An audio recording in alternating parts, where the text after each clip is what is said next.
All right, guys, so hopefully you watched the video about Bohr models and about ions and isotopes and stuff like that.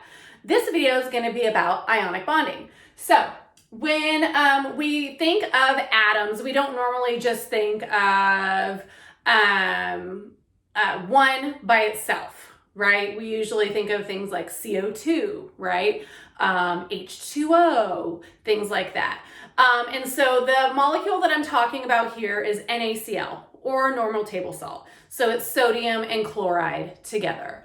So it's right here, and I have the information gathered from the periodic table over here for each of these. And just like the video I showed you guys before, I've determined the number of neutrons present in each one and the number of electrons present in each atom. So now I'm going to draw the Bohr models and just look at them and see what type of bond is going to happen.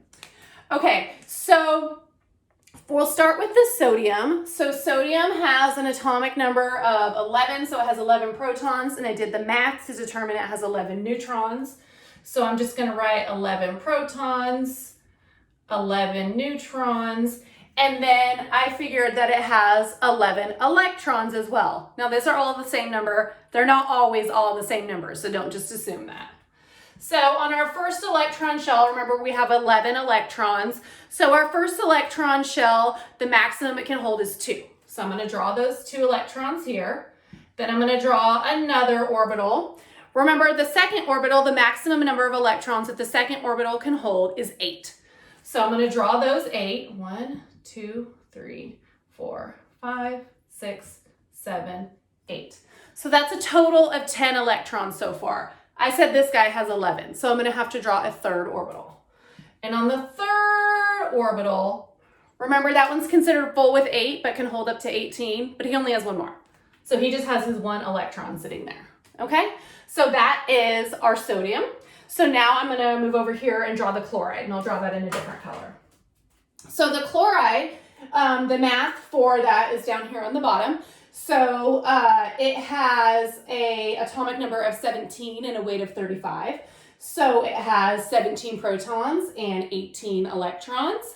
And then it is not charged. So since it has 17 protons, it also has 17 electrons. So I'm going to go ahead and draw that. So it has 17p, 18n, and the first electron shell can hold 2 electrons. So I'm going to draw those on here. The second electron shell can hold 8.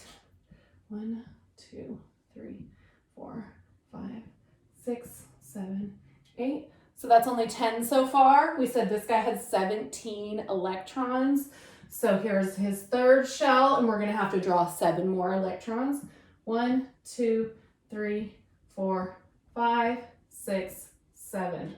Okay, so remember, we said that atoms are happy when their outer shell is full, okay?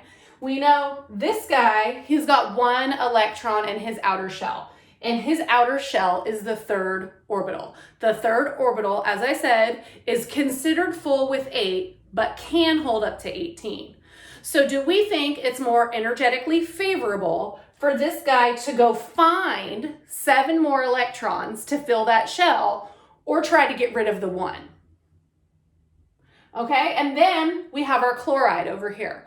Our chloride has 3 electron shells. Remember, that third electron shell is considered full with 8, but can hold up to 18, and he's got 7 in his outer shell. So do we think for this guy, it's going to be more energetically favorable for him to get rid of 7 electrons, or just find 1 more to make his outer shell full? Well, these guys are a match made in heaven, right? Because this guy is all upset and totally sad because his outer shell is not full. He has this 1 extra electron he really doesn't want. Well, this guy is all sad and upset because his outer shell is not full. He needs 1 more electron. And they're like, hey, wait, you have an extra one and you need 1? So what happens is this electron actually jumps over here. So this guy now no longer has an electron here. So he's happy because he doesn't even need his third orbital anymore, right? And his outer shell is full.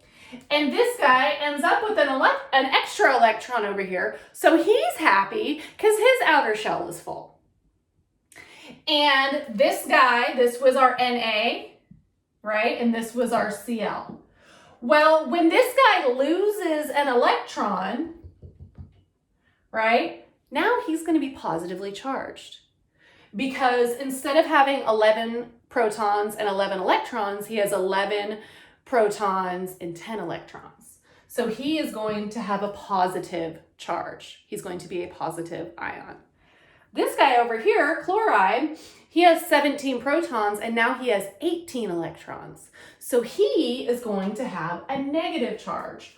Well, what happens when we have a positive and a negative charge next to each other is they bond together, just like magnets, right? So what happens is when we share that electron, these guys bond together, okay? The positive and the negative charge, and that is an ionic bond. It's a bond between ions. Now this electron, it went over there and there's no takebacks, okay? So the sodium can't later go, oh, I actually want that electron back. Like that's, never mind. He gave it to him. He's now positively charged. He's now negatively charged. If they disassociate from each other, they disassociate as a positively charged and a negatively charged ion. They don't get their electrons back. We'll talk about covalent bonding in the next video.